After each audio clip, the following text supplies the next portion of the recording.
Good morning to everybody and welcome back to Sarsfield's virtual pub here. Today I'm interviewing a fellow. I've been asked to interview this fellow.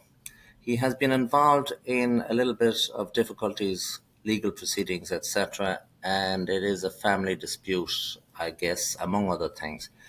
But what sets this aside, family disputes are very common in Ireland, as everybody know. What sets this aside is the fact that this man is being threatened with a prison sentence of 30 years. Now, 30 years, we're not talking about a fellow that killed a fellow up in Dublin. We're not talking about a fellow that stabbed a girl in Ballybrit a few days back 17 times. We're not talking about a person in Limerick that stabbed another lady and broke into their house. We're not talking about a fellow down in Cork that stabbed a lady down there. We're not talking about the fellow that sliced up three people up there in Dublin or whatever a few days. We're talking to a fellow here that, to my understanding at least, is he has been found with 5 cannabis plants which he was using to mitigate his pain because he has a very unusual disease that we'll get into in a moment. And that is the root cause of his difficulties, I guess, at this point in time Anyway, I'm talking to Paul Lally. Paul, thanks for joining me today, and I wish today to get your story out from start to finish so we'll get a little bit of an understanding of it at least. Yeah, thanks, Declan. I do think this is in the best of the public's interest to hear about what has happened to me and what is happening to other people around the country as well, but they're too afraid to speak up about it. Okay, I ask you now to speak a little bit louder because you're a bit too soft. So try to get a bit more close to the microphone or whatever. Speak a little bit louder. And Right. as you say, this situation, that's perfect. This situation is not a unique situation whatsoever. You seem to be in a situation where the authorities have it, to use an Irish expression, in for you. Can you give us a little bit of a background on how you first came to the attention of the Gardaí? And this is going back 12, 13 years now. Yeah, I moved to a house. I was renting a little cottage out the country outside my law, and I didn't know when I moved in that this there was a dispute over this property that I was supposed to be renting. The woman across the road that she believed she was going to get it, but the old man that died in the house left it to a young couple down the road, and the old lady across the road swore that she'd never let the young couple rent out the house. So she had ran the last 10 tenants out of that house, so I was next to be going. The young lad that comes around there, he's looking after her farm. He was driving cattle down the road one day, and my dog went out barking at the gate as dogs do, and his child came up to the gate, and he had a stone in his hand, and he had the stone over his head like that. I went to throw it at the dog, and I let a shout at him, and he just stopped and looked at me, and then threw the stone anyway. So by the time I got my shoes on and out the front gate, they were gone about 100 yards down the road, and they turned the cattle in to the left into a field. So it was a very windy day, and I was shouting at your man, the father of the child, to come up so I could talk to him. I met him just around the gate, and he started coming. I said, "Would you reprimand your child there for throwing stones at my dog?" And he said he said he had enough of me, and that he was going to. And he had his hand in his pocket coming towards me, and I know this lad has a knife for cutting silage bales, so I pushed him back, and he tripped over a bit of dirt and fell in a puddle. And he called the Gardaí and said that I hit him. I later found out, allegedly, that this man is he's related to a Garda, allegedly now, that is Michael D. Higgins's personal security. So from that minute on, then there was a case against me. I used to do the door in Galway. If I hit anyone, your man said in his statement that I punched him. Now, if I punch anyone, there's going to be damage. I'm 6'2". I used to do the door in Galway. There'll be at least a bruise. But there was nothing. There was no doctor's reports, nothing. It was just his words. Okay, so in a nutshell here, you are a man. This now is 12 years ago. You're what, 30 years of age. You're in your prime. You're 6'2". You're a big strapping man or whatever. You see your dog, some kid throwing a stone at your dog.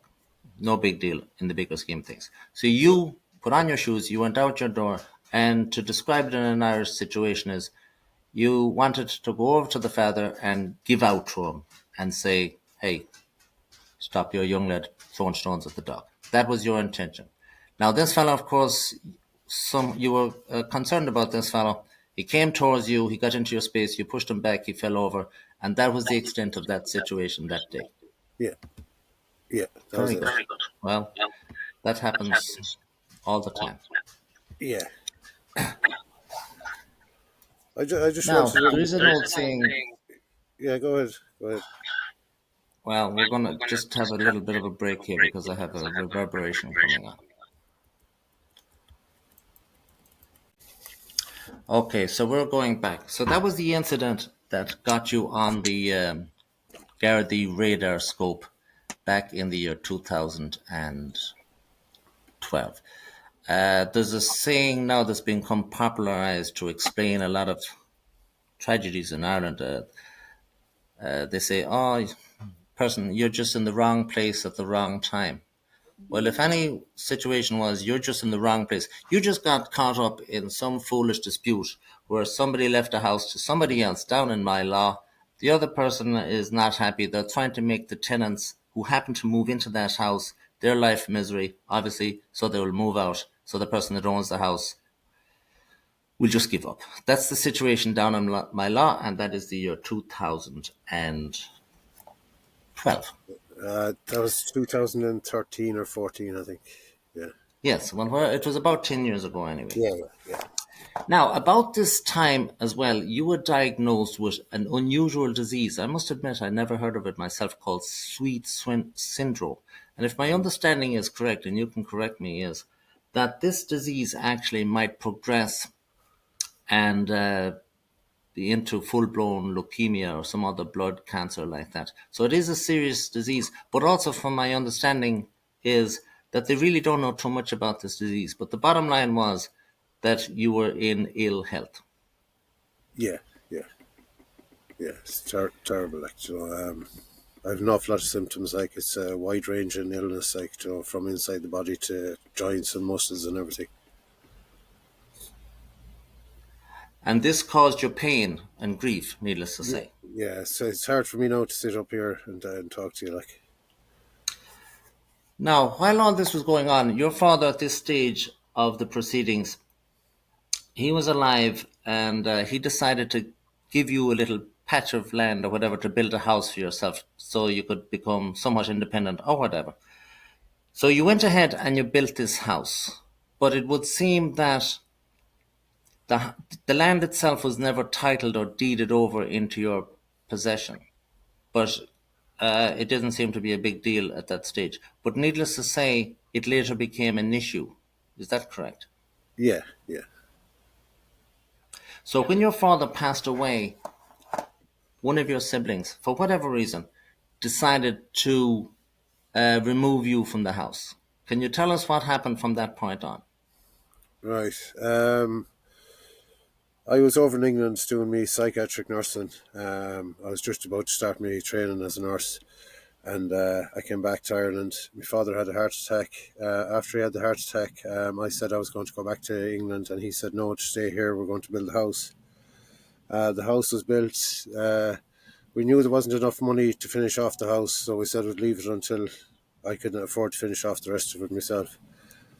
The house was left there for a couple of years, no work done on it because there was no money around. And my family member convinced my father that he had a stroke in the meantime.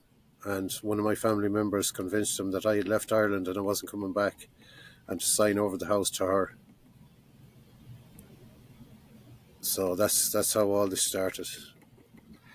Now, again, this situation is not unusual at all. You were building a house, scraping and scratching. You need to go to England to get some money to get some more materials and whatnot. You're over there trying to do the best you can. In the meantime, one of your siblings got your father to sign the house over to them. So it Yeah, was from that point on no longer legally your house. no. Well, no, it was awarded to my sister in the court case because she didn't have possession of the house. She didn't own the house. They had that to set up that court case in order to give her possession, because if they didn't give her possession, they couldn't have entered the house looking for the five cannabis plants. It's a completely different law. Okay, so the house is in dispute. What was the reason for the Gardaí coming to the house? I understand they came to the house in the middle of the night to actually remove you from the house. What Yeah, was their purpose that night? The purpose that night was coming to remove you. They yeah, did at that time know nothing whatsoever about any cannabis plant. yeah. There was a complaint. The only complaint I seen was made by Galway District Court. Um, the solicitor for my sister, I won't name him here, but he's from Galway. Um, he put in a trespassing charge against me, even though it's family land, and I under the Trespassing Act, if you have an interest in a property, you have a right to be there. I had an interest in that property. I had the planning permission, and I moved onto the site in 2004. So I had an interest, and I built that house with my own hands and my own money, and my father helped me. Like, so, they said I was trespassing on my own property, which I had a right to be in. So they set me up in court.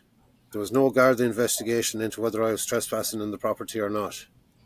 There was just a court order made, and the court order that was made has to be signed by a judge and witnessed by the Chief Justice of Ireland, and neither of those two things happened with that warrant. So it was a complete setup from the beginning. Like. So you were comfortable that you were living in your own house. So can you tell us a little bit about the night that the Gardaí came then and removed you from the house? I presume Yeah. one or two Gardaí came and says, Paul, you have to leave or whatever. They knocked on the front door and whatever. Is that what happened? No, I was inside. I'd a tooth taken out, and there was an infection in it for 2 weeks. I'd gone through 2 rounds of antibiotics, and those antibiotics weren't working. So I used a herbal remedy that someone was telling me about. So I was using I was using that, and I was using that and some alcohol to push up into the wound as well, because it was still bleeding and still all swollen. My whole face is swollen. So I had fallen asleep on the couch, and I woke up to my the back door coming in on top of me, and Gardaí were outside. They pepper sprayed me straight in the eyes, and yeah. Then they brought me off into the cell and left me in the cell overnight with pepper spray in my eyes. Even though I asked them to remove the pepper spray, they left me there in the cell with pepper spray all over my face, and it didn't matter if I moved or wiped my arms. It was all over my arms as well. It was all over me. So Okay, so you asked for a little bit of common medical assistance by removing and flushing out. Obviously, if you're pepper sprayed, you've got to flush out, some people say, for 20 minutes. But it was just left there stinging overnight. You had no recourse whatsoever. no, They even brought in the doctor, and the doctor took a look at the wound in my face, and that was it. He walked out as well. No one ever wiped the pepper spray out of my eyes. Okay, so you were put into a cell in the Garda station in Galway City. The next morning, I presume then you were brought to a court. Yeah, I was. I was told. I was brought into the court and told to sign this piece of paper, or else I'm going to jail. I signed it, Paul Lally, under duress. They said no, that's not good enough, and they tore off that top sheet and told me to write it out again. So they forced me under duress to sign a piece of paper, and I signed it because they're under threat of jail. So I signed it. Um, Then I was released that day, and they set a date for the next hearing, like, which was for to debate to have a case over the ownership of the house. So my sister didn't own the house before this. She had just registered the land in her name, but the father didn't. I don't know. See. I don't. I've tried to get the documents from them, but they're not very forthcoming. But I On know. that particular day, then you had no solicitor whatsoever. No, none. And did you not ask the judge that I need? I'm not educated in the law, etc., etc. I wish to have legal representation. I cannot afford it. Can a solicitor be appointed to my case? And can I ask for an adjournment or whatever? That didn't happen. You were more or less got in there and not made aware of what your rights were, in a sense, more or less railroaded in and out. Keep your mouth Yeah, shut. Away you go. yeah, yeah. Basically, that's what happened. Yeah, Okay, so fast forward now to the situation where when they came into your house to remove you from your house, they found 5 cannabis plants in the house. But that yeah, wasn't their purpose of coming in. They were coming in to remove you, and then they found the cannabis plants. yeah, yeah, yeah. Now, why had you the cannabis plants? That's an obvious question, of course, but They're why did you have the alleged. cannabis plants? They're alleged cannabis plants. I don't know what they are, to be honest with you. I just threw 5 seeds in a pot. Now, I've been set up for possession of cannabis before by the Gardaí, where they tried to set me up with €10 worth of a joint butt, but I proved that they got the joint butt from somewhere else, and it didn't leave my house, because when the Gardaí take evidence from your house, they lay it all out on the table and they take a number of each bag that's in it and what's in it, and they write it down on a list. Nowhere was there a joint butt that came out of my house. So somewhere between the Gardaí leaving that house in my law and the court case for the €10 worth of cannabis in a joint butt, um, they found that joint butt, the exact thing that they wanted to charge me with, but yet it wasn't written down on the list of evidence that they brought from my house. So that case was thrown out. So I don't know if these people are lying again about what this plant is. It may be hemp and it may be cannabism, which is the Hebrew word for cannabis. There's a Polish. It's used in the Holy Anointing Oil, cannabis. So that's what I use it for. Is for medicinal and religious beliefs. Okay, you said there a second ago, or whatever, that that case was thrown out. What exact case was thrown out? Was it the case pertaining to the cannabis itself that was thrown out? What case was thrown out at that particular occasion?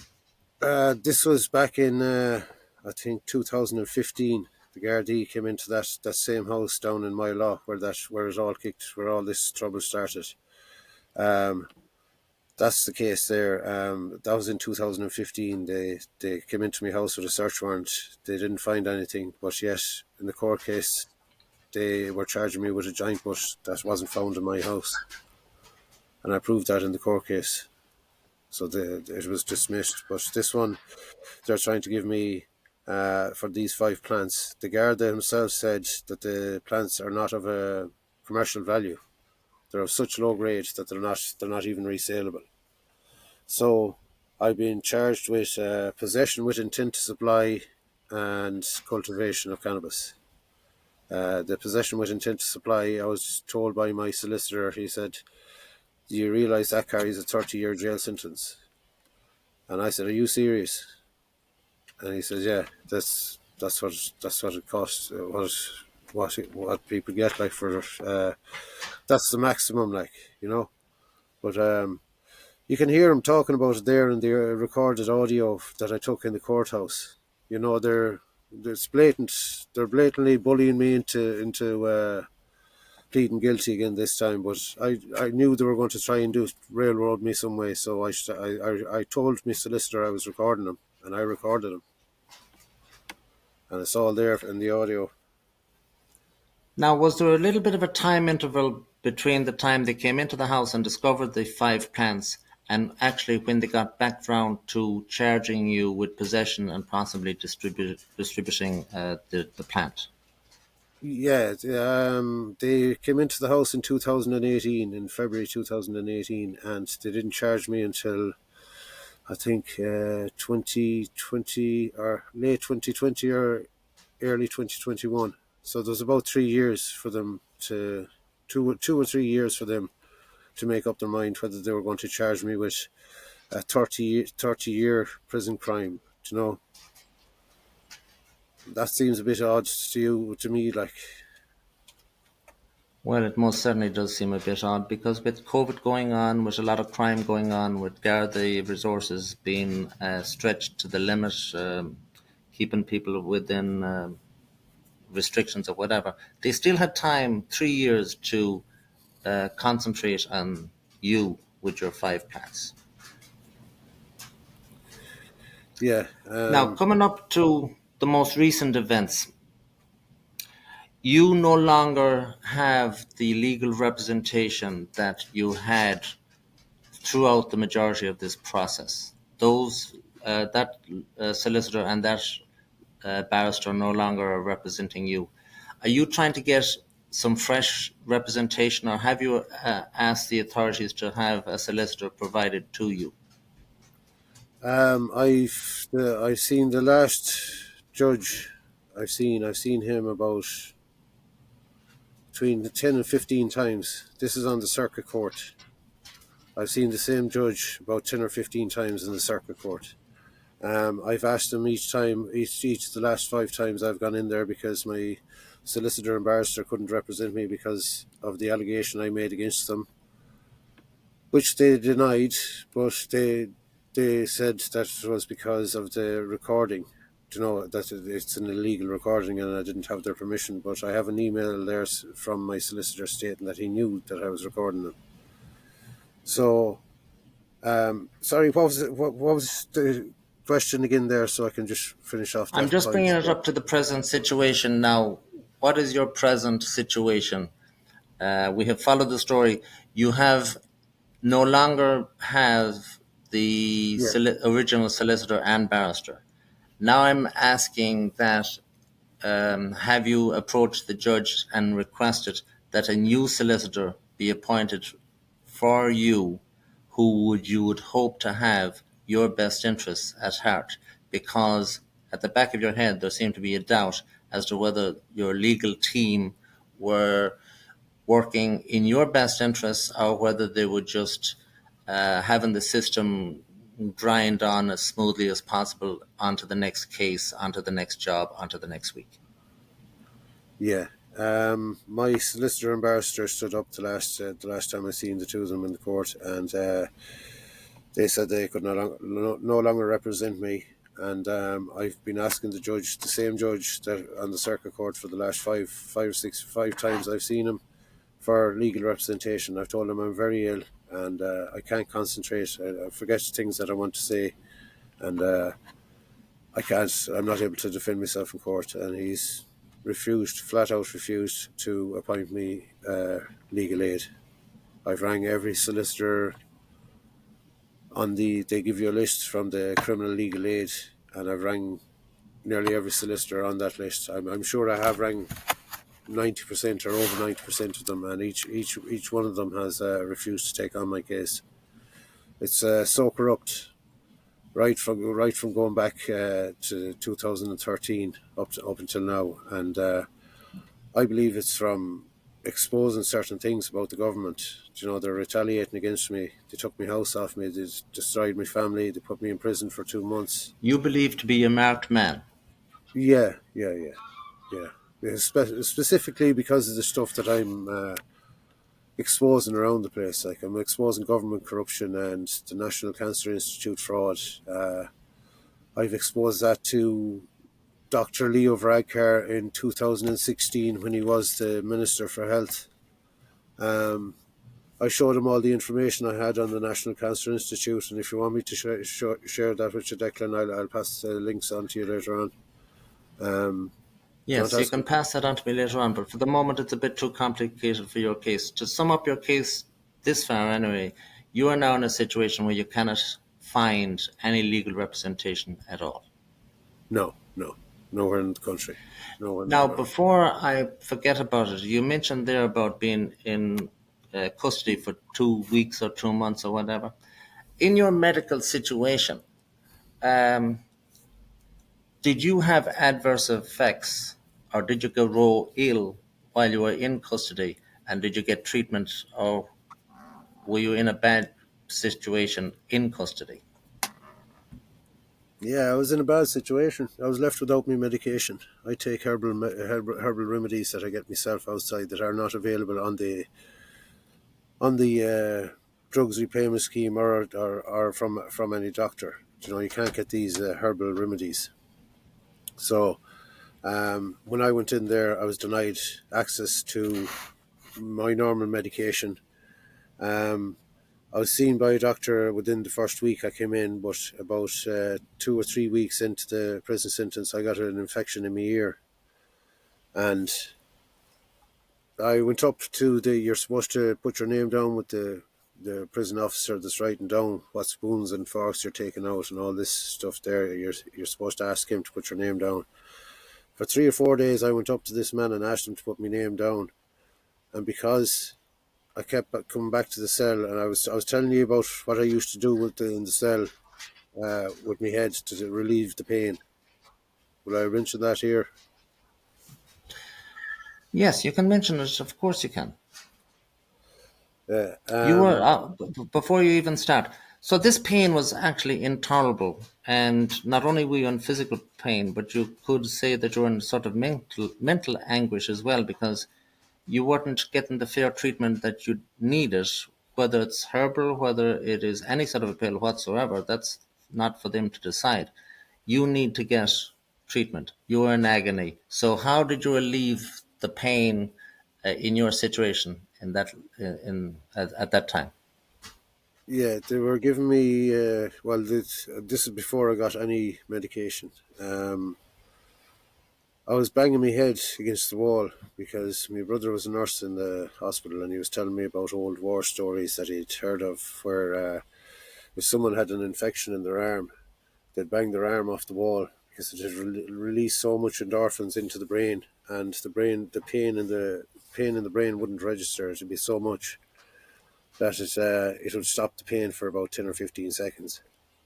And that's what I done just every so often, just to get 10 or 15 seconds away from the pain. Because it was in my ear. There was blood and pus coming out of my ear, and it's gone right into the side of my head.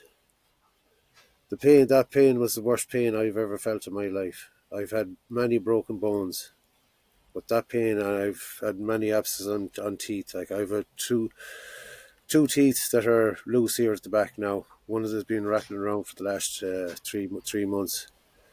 So I'm well accustomed to pain, but that pain was the worst pain I ever had in my life, and it was constant. Like it was constant for about 2 weeks, I'd say.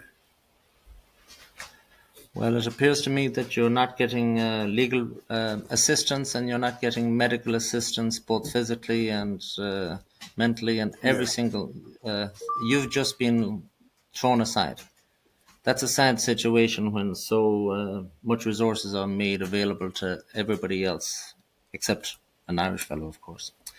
yeah, Now, to wrap it up and going forward, you will be at some stage going in front of a judge. Hopefully, you will get legal representation. But what else would you like the viewers to do to assist you? Basically, what I've been doing here is just to throw some light on the situation and let people, for how many I don't know, but let some people know that you're in distress or whatever, and hopefully get a small group at least to follow your case and have a few people show up in the courtroom in Galway or whatever. I know there's a few people down there that do that sort of thing. But as far as I'm concerned, what I'm trying to do is to try to get you a little bit of assistance anyway, as best I can. That's all I can yeah. do. What would you like to happen going forward in your situation?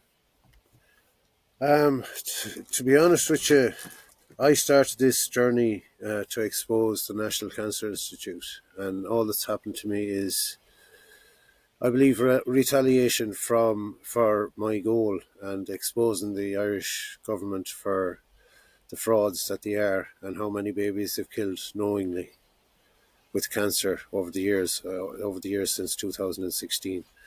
So I've been trying to get in contact with RFK Jr. over in America to expose this to the Americans as well, and maybe get RFK Jr. over here, and maybe try and get cannabis legalized for all the medical patients that need it, not for everyone, just medical patients. So it's prescribed by a doctor, it is controlled, within a controlled environment. But there's my solicitor told me that since 2019, there's only been 3 medical cannabis licenses handed out in Ireland since 2019. So it's about time, that this law was changed, and let the people that need this miracle herb that's in the Bible, let them have it. People deserve to have it. It's a medicine, and it's been proven a medicine over the thousands of years it's been used. So, yeah, if anyone can get me a message over there to RFK Jr., I'd much appreciate that. And Declan, thanks a million for doing the interview there. And, you know, Well, that say, seems a very noble cause indeed. And needless to say, cannabis for medicinal purposes have been legalized in most states in the United States. Cannabis for recreational use is legal in many, many, many states. But as regards Ireland, you mentioned there was only 3 examples of people being allowed to use cannabis. One poor lady in Cork, if my memory serves me right, was reduced to the situation where her daughter, I think it was suffering seizures, multiple seizures every hour, not just a seizure once in time. She was in total torture. She had to walk from someplace in Cork all the way up to Dublin to throw a spotlight on her case.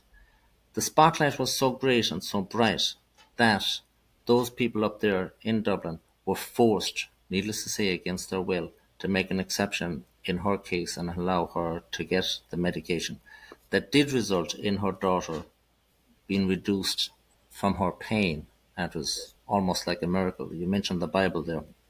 Different people have different views on the Bible, but you would look upon this cannabis as somewhat part of your religious aspect as well.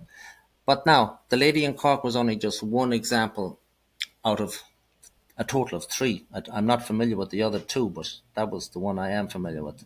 So that certainly is a noble cause, and I wish you the best.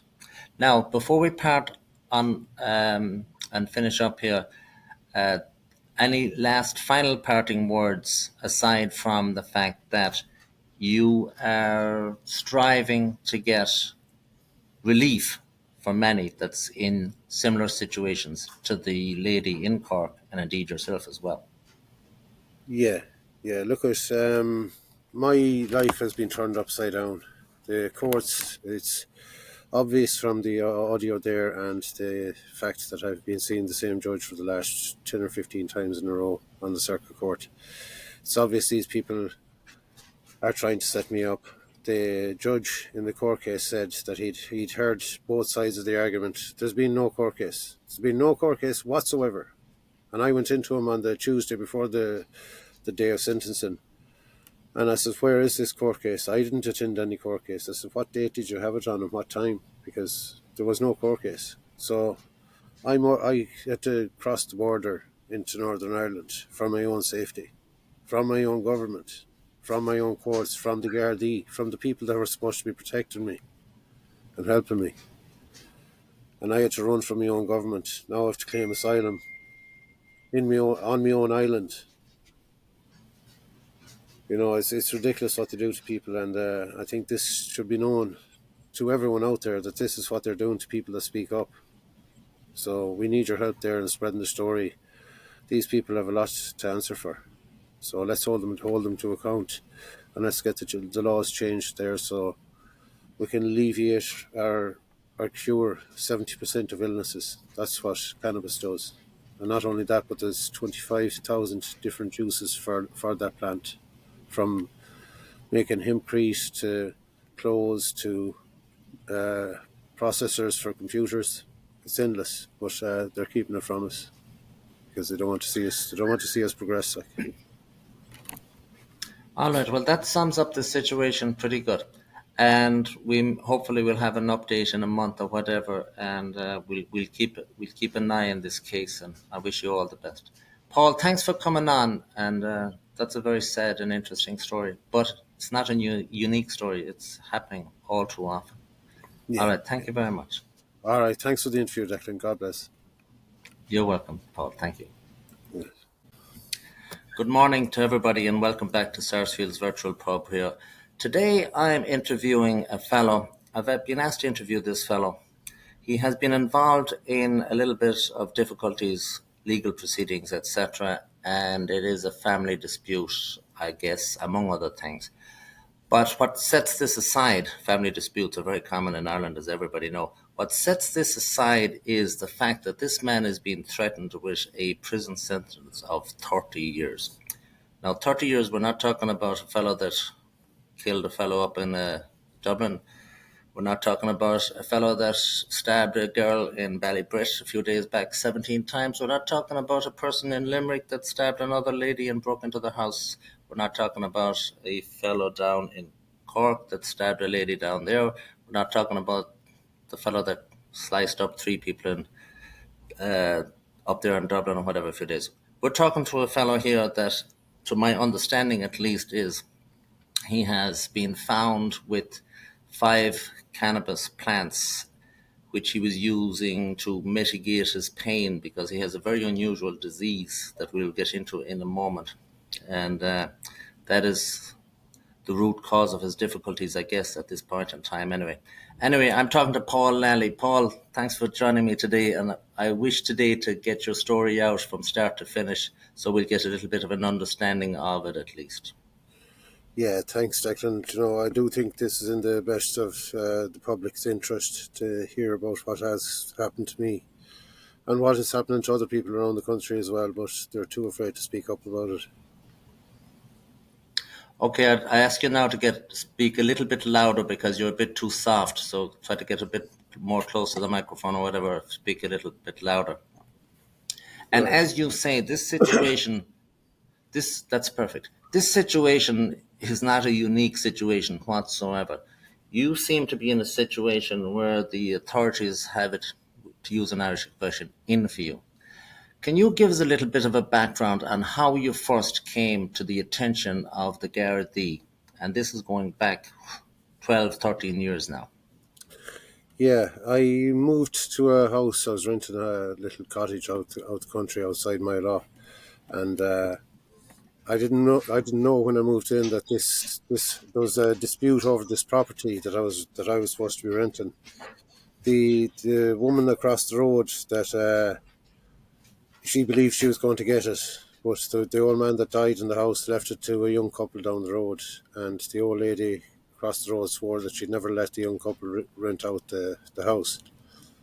So she had ran the last 10 tenants out of that house, so I was next to be going. The young lad that comes around there, he's looking after her farm. He was driving cattle down the road one day, and my dog went out barking at the gate as dogs do, and his child came up to the gate, and he had a stone in his hand, and he had the stone over his head like that. I went to throw it at the dog, and I let a shout at him, and he just stopped and looked at me, and then threw the stone anyway. So by the time I got my shoes on and out the front gate, they were gone about 100 yards down the road, and they turned the cattle in to the left into a field. So it was a very windy day, and I was shouting at your man, the father of the child, to come up so I could talk to him. I met him just around the gate, and he started coming. I said, "Would you reprimand your child there for throwing stones at my dog?" And he said he had enough of me, and that he was going to, and he had his hand in his pocket coming towards me, and I know this lad has a knife for cutting silage bales, so I pushed him back, and he tripped over a bit of dirt and fell in a puddle, and he called the Gardaí and said that I hit him. I later found out, allegedly, that this man he's related to a Garda, allegedly now, that is Michael D. Higgins's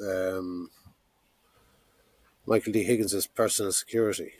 So from that minute on, then there was a case against me.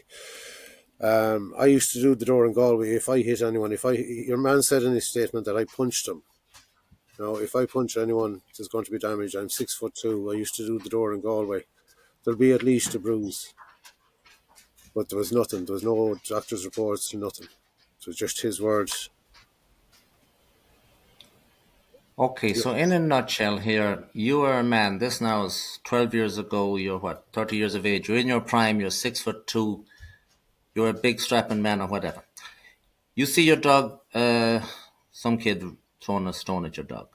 No big deal in the bigger scheme of things. So you put on your shoes, you went out your door, and to describe it in an Irish situation is you wanted to go over to the father and give out to him and say, hey, stop your young lad throwing stones at the dog. That was your intention. Now this fellow, of course, you were concerned about this fellow. He came towards you, he got into your space, you pushed him back, he fell over, and that was the extent of that situation that day. Yeah, yeah, that was Very it. good. Well, that happens all the time. Yeah. I just Now, wanted there is an old to... saying. Yeah, go ahead. Well, we're going to just have a little bit of a break here because I have a reverberation coming on.